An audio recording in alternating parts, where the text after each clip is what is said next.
Welcome to LOA Today. I'm Walt Thiessen. With me today is life coach and LOA teacher Joel Elston. This is your daily dose of happy. We are so happy you decided to join us today. So the word of the day is story. And I can tell you, Joel, as with any day, because this is going to be true for every day, story is definitely the word of my day. Is it? Okay. Literally, yeah. And in fact, just before we were getting started here, we're getting started a little bit later than we often do. And so I was watching Gaia Channel, because that's what I've been watching lately. And they had a special on that was recorded very, very recently, within days.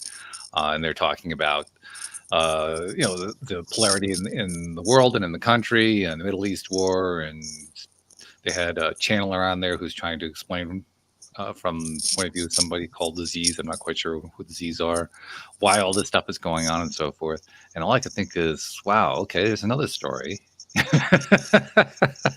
Is there anything going on, Walt? I'm unaware. I have heard, yes. There are a few things, yeah. Okay.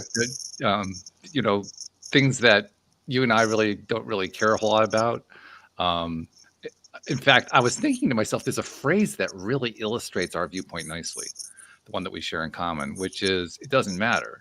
And what that literally means is, I don't give it my attention because I don't want to turn it into matter. Yes. And certainly don't want to dive into the issues of the day, but when an event happens, I don't know about that when everybody else knows about it, because I don't watch the news.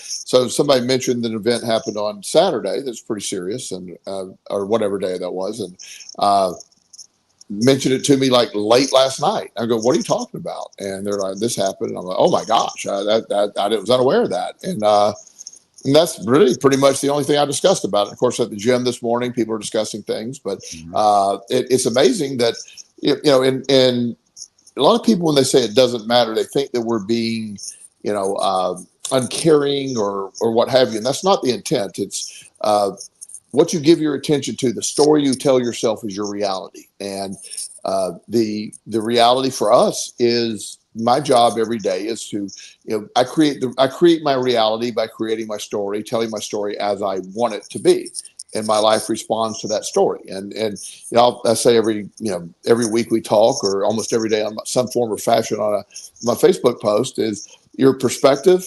It creates your reality, and you're in charge of your perspective. Your story, what you tell yourself is your story.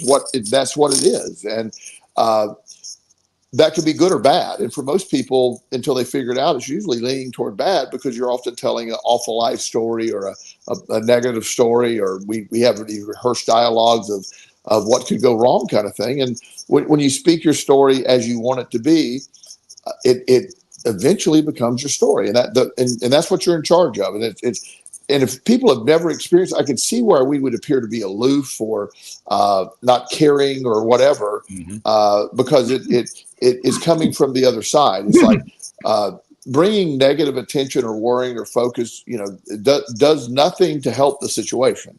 It puts everybody into this feeling that everything's falling apart, things are far worse than they really are, and that becomes your story, that becomes your reality. There's people that woke up today that really believe that we're on the edge of everything falling apart. Mm-hmm. Yeah. And I woke up today, we had a great workout, got me a brand new car over the weekend. I love life, and things are great. I have a different story that I'm telling. I'm glad that you're mentioning this whole thing about compassion or the perceived lack thereof, because I agree with you, obviously. I mean, we do tend to have a very similar thought patterns, not identical. We have differences, but we are very much on the same wavelength with this. Literally, I don't want to speak any of that stuff into reality. No. That's the whole point. I mean, if anyone is really concerned, and there are people who are, if they're really concerned about the divide that goes on, about these power struggles that go on, about the wars that go on and so forth, stop giving them your energy. Yeah. Because your energy contributes to them. Yes. That's the big deception. The idea, well, if I just give my energy to it in a way that somehow changes it, it will change it. But that's not the way energy works. Yeah, whether I'm working with addiction clients or law of attraction clients, one of the things that I I have everyone do and I remind people constantly when people, let's name the things that you're worried about that are in your direct control, things you can control. And that list is really limited of what you can control. Yeah. You can control your attitude, your perspective, your work ethic, the time you show up. There's stuff that you can control. Other people's opinions, other people's politics, you cannot.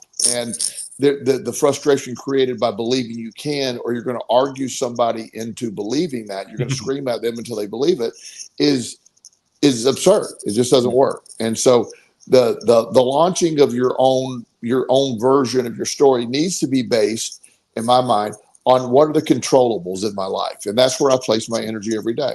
Again, I have a routine. I show up at the gym. I eat well. I go do my work at my office, and I repeat that consistently. That's the story that I tell myself. That's my life, and that it works perfectly for me. I don't get on sidetracks, or I wish this would have happened. This could have happened. And I want no ill will toward anybody. I don't want anybody to be harmed. But at the same time, the actions of others are one of the top of the list of things we cannot control. Right. So telling a story that includes things you cannot control is not what we're talking about. You got to tell a story that only involves the things in your direct control. Well, there is actually one other piece that I think is important to recognize, and this is something that I believe for quite some time, which is that we can't control what somebody else's story is, but what we can do is we can feed into it or choose not to feed into it. Absolutely. Yes. And in the process of feeding into it, we're giving energy to it. Yes. So that means if I am selective about where I give my energy, I'm also being selective about where the energy is going and how it's being used. Yes. In other words, it's the selection process that basically enables me to exercise my power. Yes. By being selective, not by pushing power, but by being selective. But what you're describing, though, is the part that is in your control. That's right. Selective. Yeah. That is one of the things in your control. You get to select what you believe, what you see, what's your reality, what surrounds you. And that's the beauty of it. It is. And so it's an incredible way to live. And things are going to work out. That's a fact. There's things are going to work out. Now, are they going to work out like you expect them to? I have no idea. One thing that people, when they hear me say, "Oh, they're going to work out," they're like, "Oh, well, how do you know?" And I go, "It's always going to work out." Now, I don't know how it's going to work out. I don't know what's going to happen, but it's going to work out. And I also have a story that no matter what happens, I'm going to thrive. I'm going to benefit. I'm going to be healthy. I'm going to have an abundance. That's the story I tell myself, and it's always true. It has always been true, and I believe it, and that will continue to happen. I'm reminded of a cliche phrase that came along with the movie The Best Exotic Marigold Hotel that came out a few years back. The phrase that came through in the movie was, everything is going to be all right in the end. And if it's not all right, well, it's not yet the end. Yeah. Yeah, I love it. Well, but that's the truth. One of the things that happens to at least people when I was young in the church, the Southern Baptist Church, every week almost without exception, the preacher would get up on a Sunday and tell us why Armageddon is at hand. It was when Iraq held hostages, that he pulled all the scriptures out and discussed, here's the prophecy that says this is about to happen. So, a 10-year-old kid sitting in church is like, oh my gosh, this book of facts is saying that this is the end. I mean, we're about to start Armageddon. It's going to be really bad. Right. And, when I was 10 and then it didn't happen, then something happened when I was 15 and something happened when I was 20. And, I've seen multiple Armageddon events that were allegedly right around the corner, and you get to a point that, we just haven't gotten there yet. And it's in the meantime, I've lived an incredible life. I've had a lot happen, and I don't have regrets, but the only thing that seems wasted is wasting my time on focusing on the Armageddons or the end, which never came. And, and that's just, again, you get where you place your energy, what you tell yourself, that is everything. That you can tell me I can talk to somebody for 5 minutes and see what they're talking about and realize, okay, that's where their energy is. I'm not judging. I'm just simply saying I can tell where their energy is. And I also choose not to engage in all that. It just doesn't, there's no positive path forward. I met with 7 clients today, and not one session did anyone mention any of these things, that these quote unquote events. All we were talking about is them, their focus, where their control is. That was it. And I'm sure everybody's aware of what it was, but I just directed our sessions to their stuff. Where are they at? Where are we going? How are we doing this? Brainstorming ideas, motivating ideas, and we never got around to the other stuff. And that's the story we were telling, was what was right in front of us. And this is why that story is so important. What you're outlining there so beautifully describes it very nicely. I'd like to also take it from a slightly different perspective and show how what we give our attention to works against what it is that we want. Yes. And the way that happens is we have a very strong tendency to describe, I don't want this, I'm against that, I oppose this, in other words, we express everything in terms of negation. We negate this, we negate that. And in the process, it's like there's a piece of us that thinks, well, if I just negate often enough, and if I negate consistently enough and say, no, no, no, no, no, I'm not going to have to deal with that anymore because it's going to eliminate itself. And there's a failure to understand that's not how the energy works. Correct. You're actually talking, you're telling the story into existence by saying, not this, not this, not this. So that the real skill is not to say, not this, it's the real skill to say that instead. Yes. That's the part that people have the most trouble doing. If you want to mess with somebody's head who's into politics, ask them what they're in favor of without expressing it in terms of what they are not in favor of. Sure. I mean, their minds will just boggle on that because they don't do that. That's not part of their thought process. One of the things that I'll never forget was a quote by Mother Teresa during the Vietnam War. She was very much a law of attraction person, whether she realized it or not. Yeah. So she was being interviewed, and she was always sort of snarky in interviews because she was like, she really was. She had a little attitude, and just a tad. Yeah. Everybody's like, oh, here's a car. And she's like, look, I'm feeding starving children. Sell the damn car and give me the money and buy some food, Yeah, So, exactly. yeah. So she could bring some real snarkiness to an interview, which I love. And so somebody told her that, she felt she wasn't speaking up, the role that she needed to be at these anti-war protests. And somebody said, well, you've been criticized because you have not weighed in on the Vietnam War. You should be anti-war. And she said, I will not be at any anti-war protest. I will be at the first peace rally. Yes. And we will focus on peace. We're not going to focus on the war part. And when I heard that, I did not know what I know now, because I remember it a long, long time ago. It makes so much sense now, that what she was saying. She wants to focus on what we want, not what we don't want. And that was profound, way before I even understood what the law of attraction was. And I remember that also. And I remember the first time hearing it, being confused by it, because from my limited perspective at that point, I thought it was the same thing. I thought that being anti-war and pro-peace were identical. Yes. It took me a long time to realize they're not only are they not identical, they're opposite. Yeah. And that's sort of that perspective when you're able to understand, like when people talk to me, I'm a life coach, so I'm dealing with people with different problems, situations. So one of the things that people think would help is, well, okay, things aren't working out here in Richmond, so I want to move to Florida. And I said, why? I mean, where are you going to move to Florida? He said, well, things aren't working out here. So I have a saying to people that, I have no problem with you going to Florida. Don't run from Richmond, run to Florida. Yes. Have something to go to. Don't run from someplace, go to someplace. So, the concept is different. It sounds the same, but the concept's different. I had a doctor, we talked about this several years ago. So I have a doctor that I went to an appointment, and as you know, I'm not a big fan of medical doctors. I mean, we often butt heads. They don't believe what I believe. So, so we were talking about, I had elevated something enzyme or whatever in my liver, and it really, because of my heavy weightlifting, it often skews that.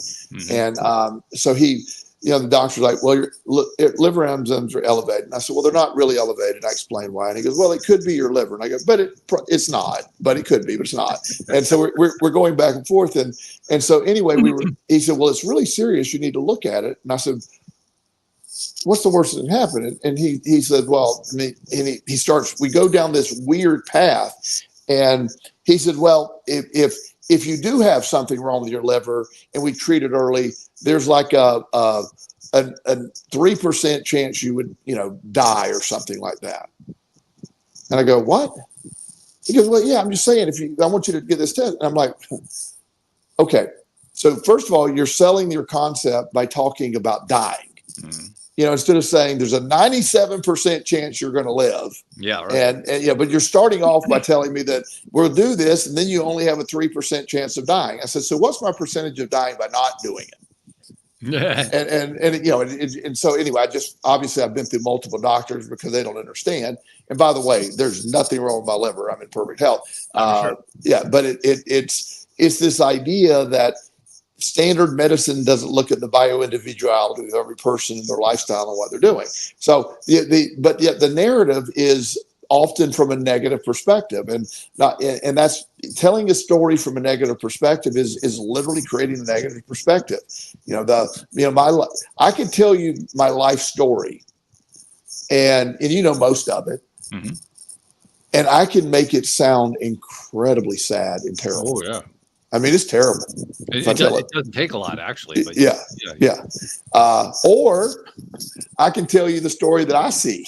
I had a pretty wild childhood. Not the best, but I believe that childhood led me to everything that I started to study and believe in. I had a bad gambling addiction. I had a horrible, horrible recovery from that. Went to jail, lost everything. Those are things that I believe strengthened me. They led me to where I'm at, and they're part of my story. While I don't want to repeat any of them, I'm very aware they happened for a reason. So I tell that story as a victory story. I tell the story as a great comeback. I don't tell the story from that negative thing. It's just, and both sides would be true. I just choose to tell it this way. And by making it the way that you tell it, you make that side true. Absolutely. And I can make the other side true as well. Good. Yeah. In fact, it'd be very tempting. Many people would choose that. Many people do that. Yeah. But you choose not to. You choose the other story. Exactly. So the point that I think that we can take away from this is that literally what we were talking about before, the whole selection process is extremely important. Yes. By recognizing our ability to select which kind of story we're going to tell to ourselves as well as to everyone else, we are in effect selecting what kind of life we're creating for ourselves. Yes. The storytelling creates the life. Absolutely. And that's it. There's a company, and you don't need this, but they have created what they call mind movies. We've talked about this concept before, where you make a movie about the life you want. You script your own life. I actually made one of those a few years back for myself. Oh, cool. Did it work? Yeah. It didn't give me everything yet that I wanted in the movie, but it definitely helped my mindset. Sure. So, it's a great idea, but you don't really need the movie part. You can create the whole movie in your head. You know what I mean? You could, right. You could do that. Well, I kind of needed to, just because at that point I did not feel like I had much imagination. So exactly. You could serve. It serves. I have no problem with the concept, but I'm also saying, if you're in the right mindset, you can figure that out without it, And so one of the things that I find is really, one of the Abraham Hicks, things they suggest is, when you sit down and you sort of, you visualize, you plan, you here's what I want it to be. I have, I envision what the next steps are. I envision what's going on. all of it is positive. I have no idea what exactly. I don't get very specific into things. I just remind myself that, I have everything in my life now that I ever possibly could have imagined. And I was doing an interview with this guy does a podcast for active senior citizens. Okay. And it's really, and he was interviewing me just, on sort of my lifestyle. Somebody told me about what I, sort of my lifestyle and what I do. And, I'm still in the gym. I'm still really strong. And he was asking me about all that. And I said, look, here's the checklist of things that I am shocked about getting older. When I figured I'd hit age 60, I was assuming, okay, so here's the narrative that most people have. Everything starts to fall apart. You get, I'm 60. I have, I can still deadlift 500 pounds. I'm healthy. I'm on no medications. How many people on the planet can say that, by the way? Yeah, how many of any age can say that? Any age. I don't care what age you're talking about. I truly believe, and maybe this is why it is, my brain is far better at 60 than it was at 30. I really believe that. I'm cognitively more aware. My ADHD is something I've turned to my advantage. I suffer no depression. I suffer no anxiety. I have no addictive issues any longer.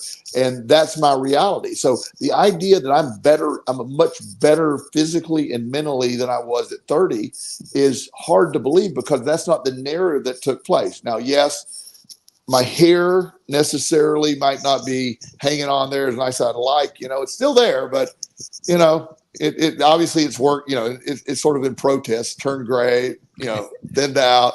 But nonetheless, it's still there. But it doesn't. I'm not saying it's all there, but I have no knee pain. I have no joint pain. I do have some shoulder pain from working out, but I have that very well managed. So the reality of 60 is far greater than I ever could have imagined. Now, is that because I've just never accepted aging? I just don't accept it. And I tell the story. I expect to go to the gym and lift. I expect to go do all those things. So that's my reality. And I believe that's what caused it. Again, to be in the health that I'm in and have the strength I have and have the career I have. I can work, I work, a lot of hours a week, not because I have to, because I love to. Being in a place, this is a far better existence than I ever thought being older would do. I used to call this old age. If this is old age, then man, I'm doing it really damn well. Yeah, right. Yeah. So absolutely. So that's sort of the perspective, and I believe it influences. So when I was talking to this guy, he goes, but you have to admit that you're going to eventually die, and I will eventually die. I accept that. But nonetheless, until then, I don't have to go in with the attitude of everything's falling apart. I'm miserable.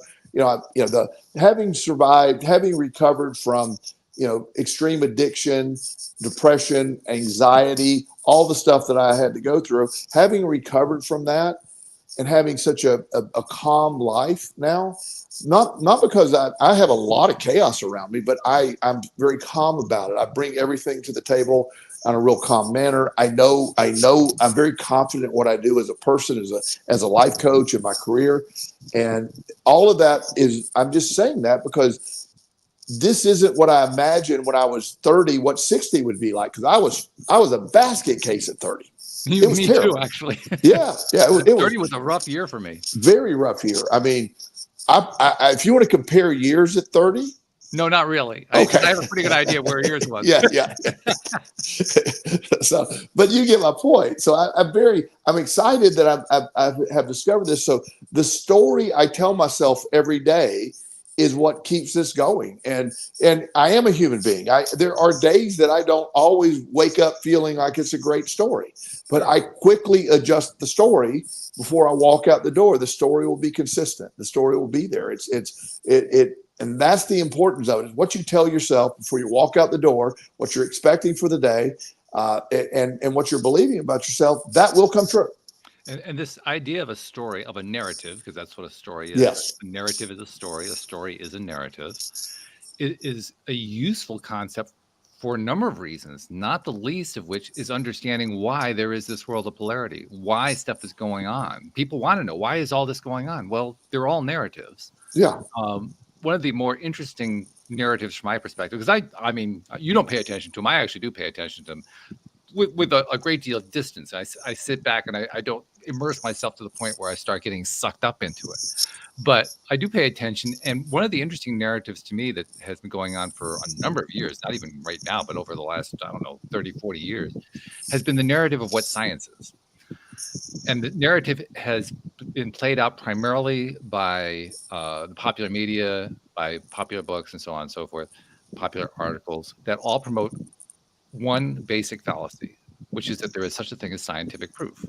Now, if you actually look at the scientific method, in other words, the method that science claims to follow in terms of how it does its scientific work, or how individual scientists do their scientific work, the scientific method basically has two steps. First step is create your hypothesis. Second step is go out and find some evidence.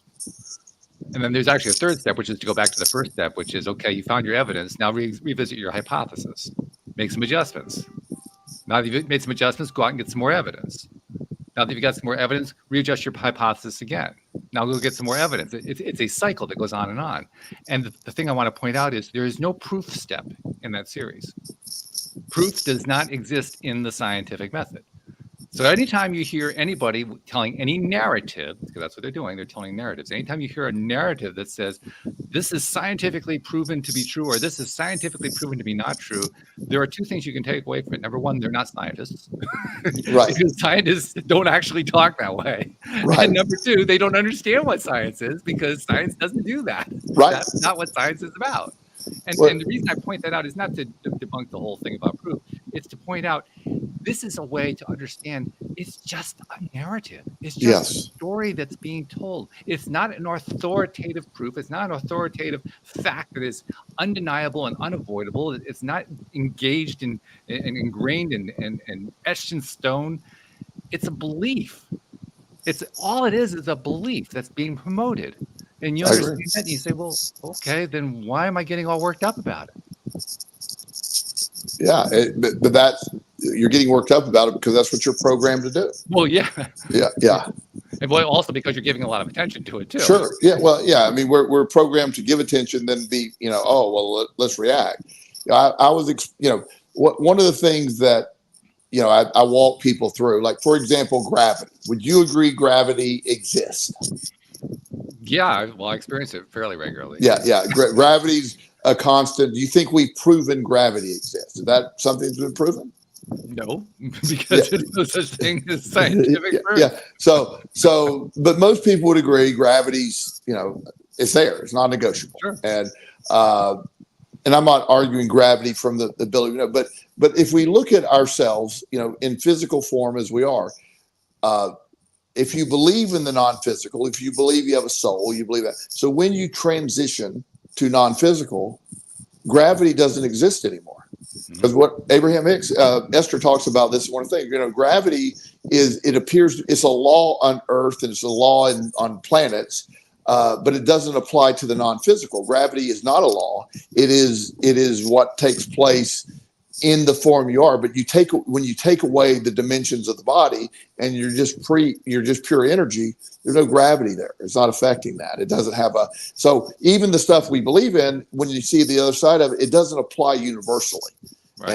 And that's important. You realize it's because, that's why, my, the most frustrating thing in my entire world remains the double slit experiment that we talk about frequently.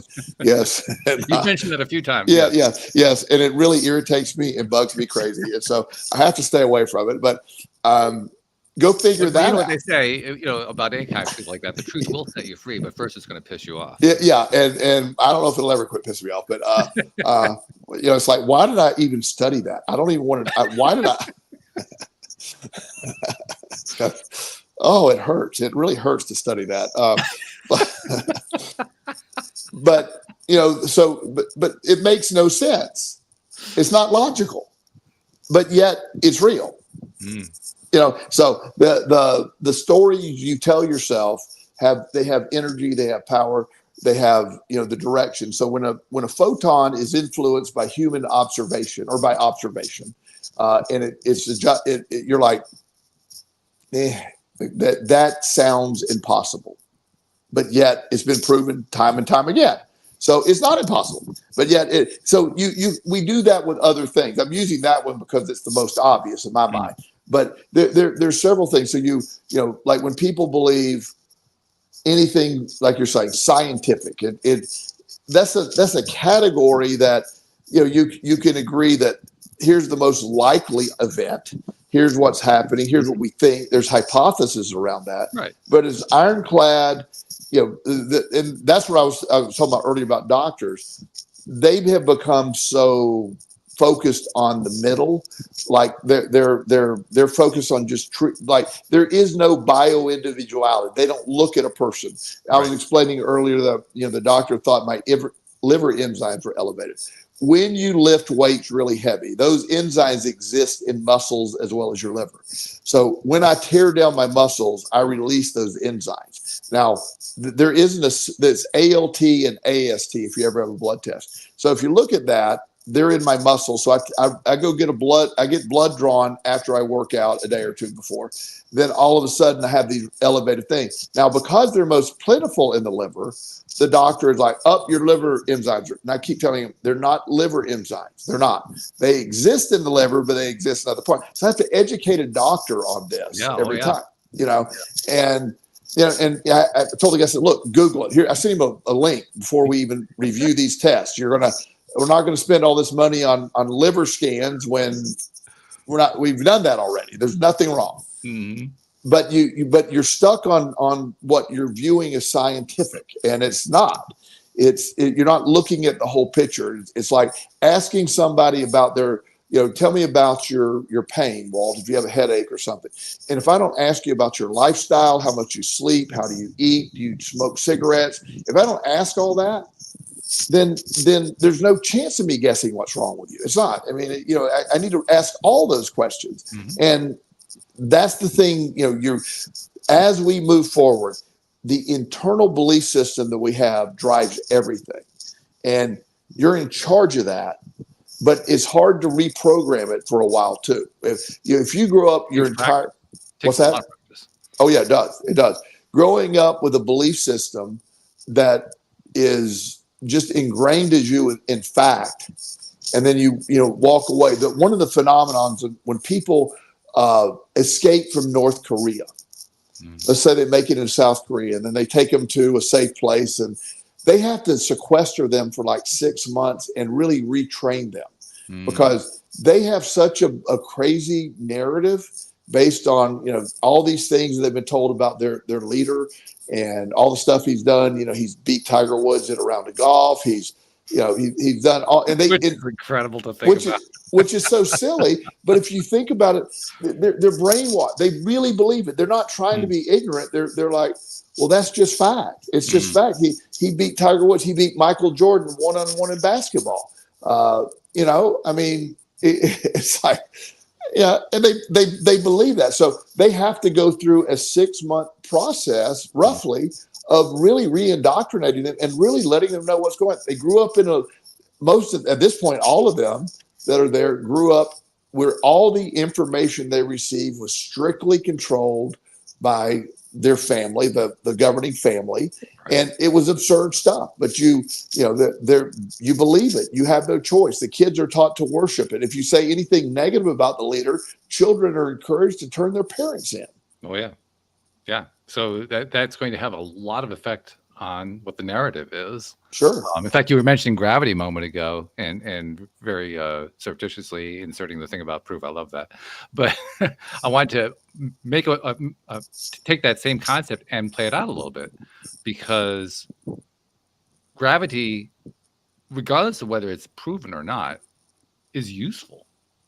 I don't have to have a proof about gravity to know that it's useful, because I use it all the time. Right. In fact, we all do. I mean, the world makes sense because of gravity. Yes. So the question that comes into my mind is, well, do I need to prove it? Not really. No. I mean, it's there. I keep using it. I keep relying on it. I can count on it every single day. Do I need to prove it? I don't need to prove anything. Yeah. I mean, there's... So we don't really need to have proof for that. The real question is, do we need to have a narrative for it? Yes. And that, I would say the answer is yes. I think humans have pretty much collectively decided, yeah, we need to have that narrative. Yes. about gravity. It's how we make sense out of our world. Well, I agree. And that's what happens. And, so using the bigger picture. So, and how we can tie all this together, I think, is we grow up with a belief system, and we're often told what we believe from our parents, and then we learn the educational system, and most of it's pretty solid stuff. It's nothing too far out there. But then when things come to challenge that, and it's really hard, people say, well, that like one of the things that really, really frustrates people is there is a lot of study, like people believe that when I was younger, my parents used corporal punishment, and I'm a better person for that. Oh yeah. And they really believe that. It is something they grew up. They said, look at me, I turned out fine, and my parents spanked me. So I would first of all challenge you turned out fine. You wouldn't be sitting here if you didn't. Is what I have to say. But anyway, let's. You won't even go there. Yeah, we'll go beyond. But the reality is that there's people to this day that believe that is absolutely the truth, right? Mm-hmm. And but if you really understand that what that does and how it works, you might get your kids to mind, but there's other consequences of that. So it's all about what perspective you tell about that. But the truth is that there isn't good corporal punishment. There is, you're basically using, force against a child. And I probably got spanked on my butt a few times as a child, and I don't really think I was greatly scarred by it, but that's not the point. I had many other things scarring me, so that was the least of them. You had a few things going on. Yeah. So I'm not a great example anyway, but but the idea that somehow that this is right because we've always done it this way, or this is what's always happened.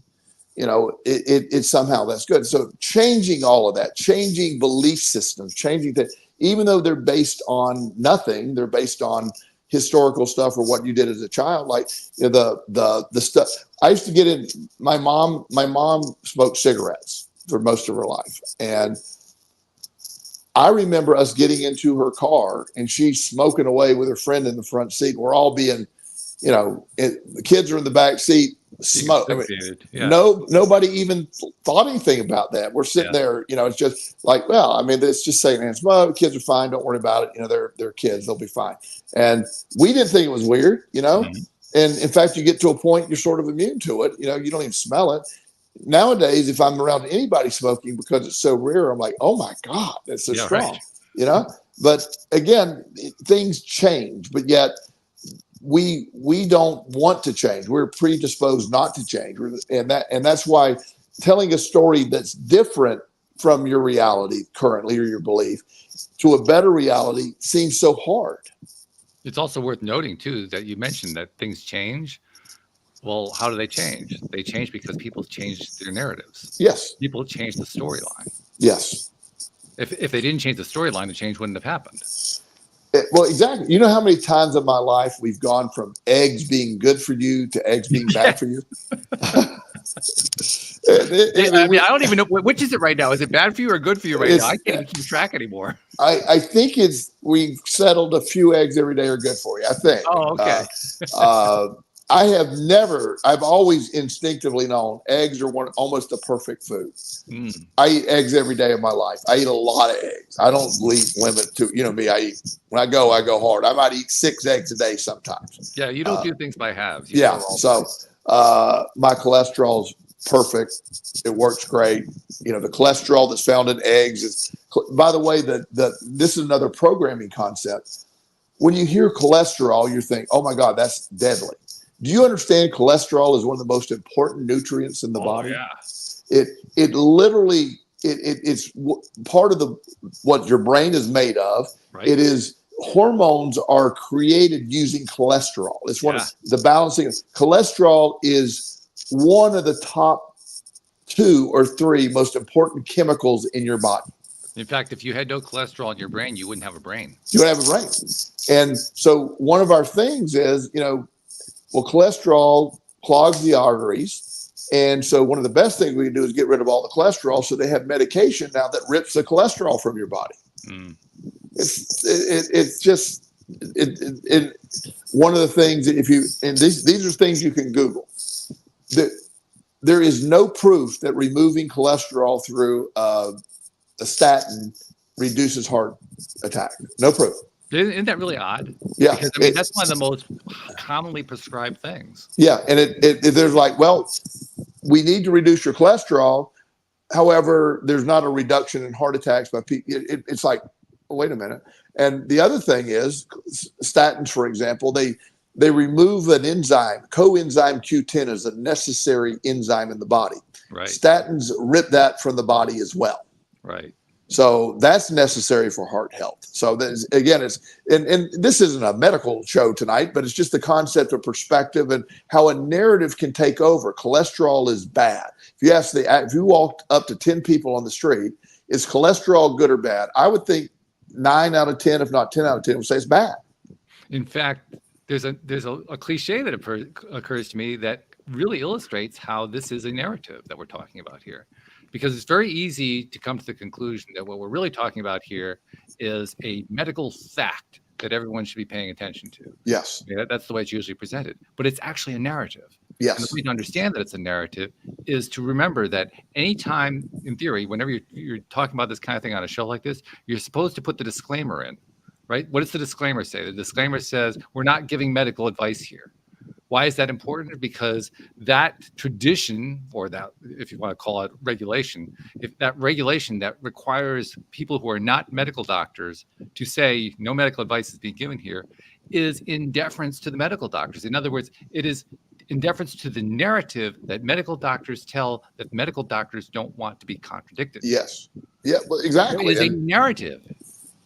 Exactly. A story that's being told. Yeah. And with the idea, like, for example, one of many things I do in my life coaching, I work with a lot of people with addiction. Addiction is sort of how I got into the field. That was my specialty in the beginning. I've grown from that, but still work with a lot of people with addiction. And as I've stated before, I am not a fan of the 12 steps of recovery. And I got that impression. Yeah, I don't like them, and I don't think they're effective. However, early in my career, when I was in private practice, I was cautioned several times by people of, you can't say that. You can't say that. And so I had to dance it around. Well, not 12 steps aren't great for everyone, but blah, blah, blah. And I still say, if 12 steps work for you, I want you to recover. I don't care how we get there. There are 6% who benefit. Yeah, so, on a high level 6%, but okay. Let's say 6%. But nonetheless, I have no problem if it works for some. I'm not saying no, but when you say, if you go see your doctor today and just your family doctor, you say, hey, I think I have a drinking problem. What I want to do, your doctor is automatically going to say, just go to AA. Just go to AA, and they'll tell you what to do. And so if the doctor were to prescribe to you any other medicine or strategy that had a 4 to 6% success rate, he would lose his license. You can't, unless it was approved by the FDA. But yes, I take your point. Yeah, of course. But I'm crossing my fingers. We don't have many FDA approved drugs that are only 4% effective. But you're right. Good point. I don't trust them either. But there is a criteria for FDA to approve something, and they've never approved a drug that's 4% effective. So, but within that, it would be. But yet they have no problem doing that because that's just the general consensus. Well, as my career advanced and I got more, just secure in who I am and more well-known, and, now you can't cancel me. So I'm like, yeah, they're terrible. They're terrible. If they work, I'm not going to talk you out of it's working for you, but especially for people under 30, the success rate goes drastically down. Does it really? How far down does it go? Oh, it's less than 1% for people. When you get under 21 and under, it's less than 1%. Wow, that's crazy. Yeah, and then it's like 2 to 3% gradually as you get up. But nonetheless, it is still considered that. And the reason that it doesn't operate on a position of power, it says you're powerless. You're an addict for the rest of your life. You can never have a beer again. This is a disease that it's incurable. But if you try real hard and you're really honest, then maybe God will give you favor and find recovery. True story. I'm not making that up. That's essentially what it adds up to. Yeah. Yeah. However, if you don't make it, it's not the program's fault. It's because you weren't being honest with yourself. Always. Yes. That's their answer. So basically, it's the classic no-win scenario. Yes. And, and so they have it set up where, and again, there's been millions of people that have found recovery with 12 steps because that was all we had for so long. Yeah. When I went to jail for my addiction to gambling, I lost everything, lost everybody. I got out and I ended up at this sober living, transitional living home that was 12-step program based. I recovered. You know what my recovery motivation was? I don't like jail. I don't like jail. I don't know if you like jail, Walt, but not particular. Well, I've never experienced it, but I really want to try to avoid that. If I can. Yeah, it's not. I mean, I will tell you that food's really bad and the company is sketchy. You know, so it's boring most of all. But nonetheless, I don't like jail. I made a direct connection to my out of control gambling addiction. Led me to do things that put me in jail. So I cannot gamble anymore if I don't want to be in jail. So if I would have went to a voodoo treatment center where we're stabbing dolls with needles, or I went to a crystal healing center, and you know how I feel about crystals as well, I would have recovered. Because it wasn't the 12 steps. I didn't want to go to jail anymore. Wait a minute. Hold on. Are you saying that there's rationality to all this? Of course not.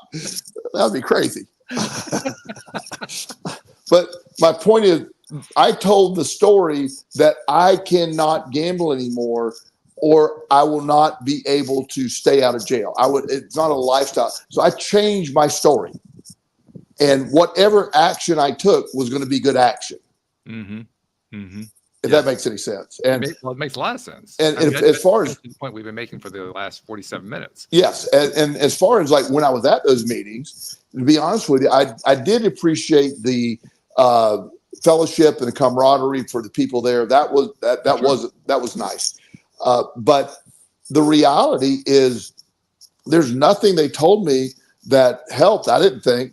And if anything, I left the meeting wanting to gamble more than I ever wanted to gamble for because everybody's talking about gambling. If I tell our audience right now to look around your room and do not look for the color red, you can't stop doing that. You did. So going to a meeting and say, do not gamble, your brain's hearing gamble. That's right. Gamble. And so I would go all day really focused on getting my life back, doing what I needed to do and wanting to stop. And then I'm triggered by going to a meeting, where somebody's telling me, I won $100,000 last night and lost it all. I'm like, that's not what I need to hear, And so my focus wasn't, I was like we were talking earlier about the anti-war one. I had to readjust what I wanted. I wanted a life free of the encumberment of gambling. I didn't want to do that anymore. So I didn't focus as much on not gambling as creating the life that didn't require me to gamble. Getting whatever I was getting out of gambling, trying to get it another way. And so I had to look at it. I didn't know I was doing all that at the time, and so the programs that I like, there's a program that's very popular now called Smart Recovery for people in addiction. It is a far more effective program. It's based on cognitive behavioral therapy. You can go to a meeting and say, nobody asked you, did you drink or gamble tonight? Nobody cares. I mean, that I don't mean in a negative way, but they're like, okay, we're glad you're here. Yeah, let's focus on now. And instead of like, oh, well, here's your white chip. You've lost your recovery. Here's a new chip. They don't do all that. And it's a really effective program. It's one that I refer my clients to often. And so there's other side, but so much of everything we do, as you're saying, that's why I love this topic. The story you tell yourself creates that reality. And when you realize I am completely in charge of the story I tell, it's so amazing when you figure that out. Well, I honestly think the hardest part of the whole thing is actually believing that that's true. Yeah. I mean, I even to this day now, you and I have been talking about this overall topic as part of our law of attraction discussions for about 12 years now. Right. And in those 12 years, we've had, I don't know how many umpteen conversations along this particular line. I still have times where I just can't quite believe it. But I have so much experience now telling me that it's true that it's kind of hard for me to not believe it. Yeah.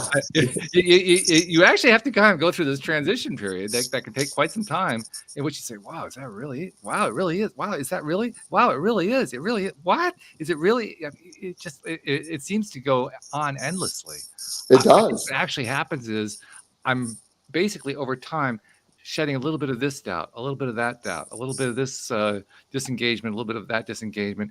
I'll put that one aside. I'll put this little bit aside. I'll take off this layer, one layer at a time. I'm getting closer and closer to the point where I have complete total belief in it. Yes. It takes a while. It takes a while, and then once that becomes, that's the beauty of it. When I loved our early times and us talking about law of attraction, because neither one of us knew very much. No, we're trying to figure it out. Yeah, and we both believed it, but we didn't know how to really implement it. And we grew together in a lot of this, and right. we sort of, and as this started implementing and as this started changing, I realized the power of believing the story you tell yourself, and then the fact that I then I had to believe the fact that matters so much. There's nothing more important than your internal dialogue, and that's part of telling your story. There's nothing. That's where you start. Most people have the most brutal inner dialogue. They're very negative. They are unintentionally anticipating the worst to happen, and their dialogue supports that. Yeah. And there's nothing more damaging than a negative internal dialogue. It's just, and like one of the things that happens a lot with people that first get into this, like when we start talking this way, and it's like, well, my internal dialogue's this, or my internal dialogue's that. And it's like, but it's real. I go, it's real because you're making it real. Like I said, I've had some crazy, intense things happen to me in my life. And I could have easily, if I didn't discover this, I could have believed that I had a belief system that I was just destined to repeat all that. I was destined to do what my crazy ass family did. And I was destined to be that. And by whatever happened, whatever that and I'm so grateful that I came across it. I have some friends people that know me that think I'm absolutely crazy. They really do. And I don't deny that, by the way. I don't mind that process. That's what I love about you, actually. Yeah. But reality, I mean, yeah, I believe it that much, and it's like, okay, I don't need you to not think of it. None of that matters. None of that matters.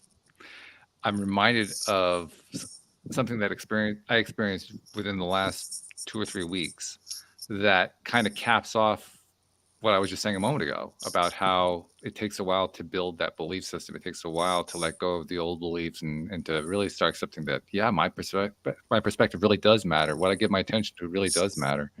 It kind of came back to me in an unexpected way a couple of weeks ago. I'd been seeing a woman.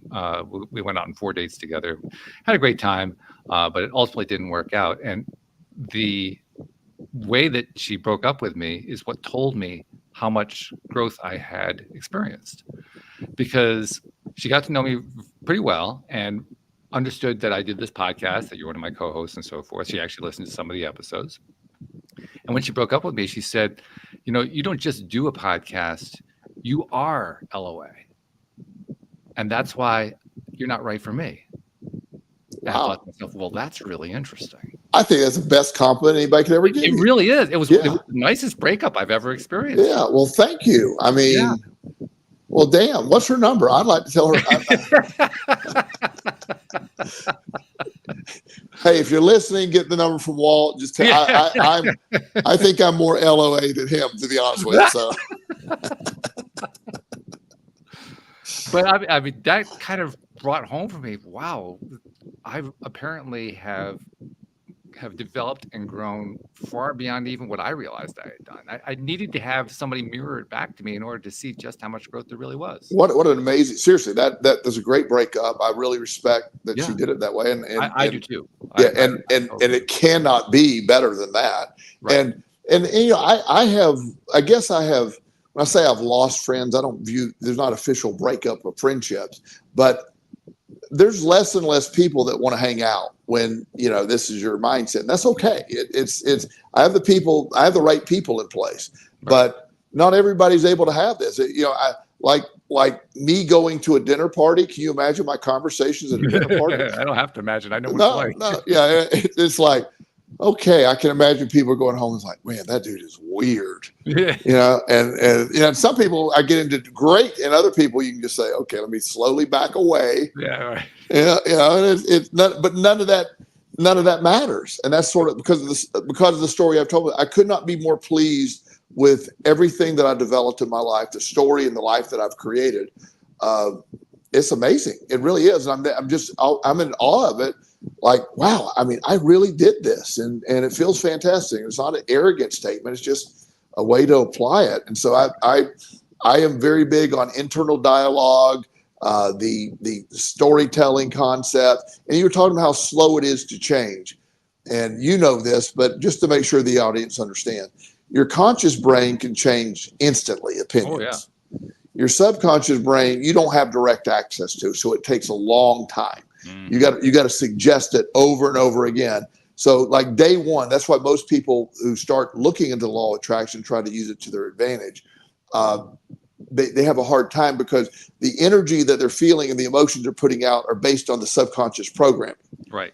Until you really develop a subconscious mindset of gratitude, then where your baseline is gratitude for everything, then you know it takes a while to do that. You can't instantly do it. And you do it by degrees, a little tiny steps at a time. Yes. Yeah. But if you're willing to keep at it and just keep going, you do get there. Sometimes you have to have, you know, an experience like I had to kind of remind you, you really have been taking all these steps. Look how far you've come. Yeah, it's amazing. You get there. Yeah. It just takes time. And that's the beauty of it. And there's nothing there in my mind, there is nothing more powerful. It's the, you know, and I do, you know, I tell people all the time, I'm 95% Abraham Hicks. You know, I'm really on board with most of the thing. And, you know, and she states in Law of Attraction that is the most powerful law in the universe, the law of attraction. Yeah. You know, and it fixes so many things when you understand how to use it. It's not a law of attraction. We used gravity earlier. It's not a positive thing. It just is a thing. It's not we can make it positive. We choose to make it a positive. Yeah, exactly. That's what I'm saying. But it's not inherently positive. Right. It just exists. So it's going to feed back to you what you're feeling, and you're going to keep getting what that is until you learn to really feel differently, and not be triggered by everything. We're going to keep repeating the same experiences. And there's a really fun side to it also, because you do this long enough, you spend enough time focusing on this, talking about this, you end up with, like you were describing, you have a great circle around you of people who are like-minded, spread out around the globe. I find my own circle. In fact, my circle started to expand recently locally. There was a meetup group, the Esoteric Spiritual Warriors meetup group.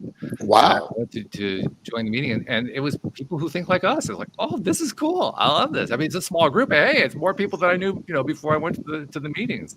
And so my point is that kind of thing comes to you more often. You end up getting more and more experiences like that. Yes. Building that new network. So yeah, you lose the old network, but it gets replaced with a new network. And the new network. And yeah, then when you have that, that energy. I have the most bizarre, if you just looked at the individuals in my circle, you're like, my God, that's a weird circle there. I mean, because they're all over the place. I have doctors, you know, I have just a very diverse group, but we all have that same thing in common. And you know, we just run across these people, and it doesn't mean that everybody has to think the exact way I do. I have, you know, most of the people I know from my gym, that's most of my socialization is at my gym, because I'm there every day. You know, I'm sure most of them, they know I'm a positive guy. They like that, but I don't, you know, sell all this to them unless they ask. But I do correct their attitudes. Like, well, it's all, you know, like when they come in and they they say, how you feel? A little draggy. And I go, well, your brain's a little draggy. You're not, just, and or, like I always, most people, when they ask me, and I'm sure this gets annoying, how are you doing today? I go, fantastic. Every day I say fantastic. And people are like, really? Fantastic? I go, yeah. And it's like, yeah, I just tell myself I'm fantastic, and shockingly, I'm fantastic. That's almost more powerful to say it that way, because that's the part that kind of wakes you up like, wait a minute, what does telling yourself have to do with it? Yeah. And of course, it's everything. It has everything to do with it. Yeah. Well, the thing, my biggest struggle by most of my life, and you and I have discussed this before, when people get into the law of attraction, it's usually for one or two things. Usually is relationships or money. And health sometimes. Health, but I was going to say it's three. Yeah. But the ones I hear the most are relationships and money. Sure. And my struggle was, especially growing up how I grew up with a lack mindset, and then developing a gambling problem, which is in case anybody didn't realize, that's not a great way to make money. It's a fairly lackful. Yeah, it's very lacking, and that conditions you to be very negative to money, because you lose and you lose and you lose, and it just, you eventually think you're going crazy because you can't win at some point. But yet, once I was able to realize that all of this is just the story I'm telling myself about, and it was real. The story of poverty and lack, and my mom was always lack-minded. Always worried about. Once I changed to abundant mindset and really believed it, there's no looking back. It's not a thing anymore. It's just finances are never a worry anymore. That's so nice. It's such an incredibly positive way to live, because that was so much of I laugh because 15 years ago, there was nothing that occupied my brain more than finances. And while I haven't quite evolved as far as you have, I'm a lot closer than I was before, to the extent where now finances don't fret me anymore. I mean, Yes. I still have an awareness, because I haven't totally put that to bed, so to speak. But I was noticing just the other day how I went out and spent some money that if I had been pressed to spend that money 5-10 years ago, I would have been in a panic mode. And today, like, well, big deal. It wasn't even a second thought. I said, wow. Now there's a big shift that I made right there. Compared to where I was, that was a massive shift. Yeah, I ordered a car in October, and I've been waiting on it forever. I saw that, yeah. And it's a new model of the Lexus SUV, and I loved it. And so I've been waiting and waiting and waiting. So finally, the guy said, your car's here. You want to come test drive it? I go, yeah, but I want to buy it. I want to get it. And so we go there, and he's like, okay, well, let's get going. I said, well, how much do I write the check for? And he's like, well, he wasn't used to that. And I said, well, just what does it cost? He just was shocked by that statement. I said, well, let's go. And he's still used to financing cars. Yeah. And I said, well, do you have now, if he had 0% interest, I was going to be all over that. But in this market, in a brand new vehicle, there's not going to be 0%. So I said, well, okay. I said, and so I spoke to my tax guy, and I said, we could lease it, I could just buy it, or we could finance it. What do you want? What do you think's best? And he goes, unless they give you a great deal, just buy it. Because you're going to make that interest on, like, by doing that. Sure. And I did. And it was just the ability to do that. And he was shocked at the question. He's like, well, do you have a check? Where are you going to give me a check? I said, I'll write you a check. And he's like, oh, okay. And so it's a different way to live. It's cool. I'm not saying that to any way come across, it's just, once you adjust that, there's never a moment of that. I didn't have buyer's remorse. I bought what I bought. I love it. And it's, it gets ungodly bad gas mileage, which doesn't help. But what the heck? It's just what it is. And it takes premium gas too, which compounds. Just to add insult to injury, except that you don't even care. I don't care. Yeah. So, that's that mindset. So I really, if we leave one message, telling the story of the life that you want and the thing, that's really important. But understanding, you got to eventually tell the story from your subconscious. It has to come from, that's why it takes a while. You keep doing it, and then one day your subconscious brain buys into it. And I know in my own case, one of the things that I didn't realize it at the time, but now looking back, I can tell that it was true. I need to let go of the idea that other people have to change their mindset while I'm changing mine. Yes. I didn't really realize that was going on inside me, but it was. And it's taken a while, but I have gotten to the point now where, you can have whatever mindset you want. It's all right with me. And it really is all right with me. That's a major step forward. Truly getting to a place where you accept other people's mindset, and they're allowed to have whatever, the art of allowing, being able to do that. And there are moments where I will have to, especially when somebody takes just a bizarre, hardcore statement about something, I can quickly get to, wait a minute, don't let that go. I don't have to let that trigger me, because there's a narrative like, okay, that's the most unhinged thing I've ever heard, but wait a minute, it's none of my business. I don't care. And I don't have to be affected by it. Mm-hmm. You don't have to be affected by it, and you aren't, as long as you don't select it. Yes. That's really the bottom line. We literally do have the power through our power of selection. That power of selection, it isn't just about what we're selecting, it's about what we're not selecting. Yes. And not looking toward, that concept that inherently things are going to fall apart. It's just this idea that, again, a lot of people run religiously with the ultimate end game is you're either Armageddon is going to happen or you're going to be burning in hell. I mean, those aren't great narratives to start, unless you're Catholic. They expect to come out of that. I'm just kind of curious. Yeah. I don't know. I was about to make a Catholic joke, but I want to let that go. My feeling on that. So we'll just leave it. Sorry, that was too much of a setup. I take that one away. Okay. Catholics, never mind.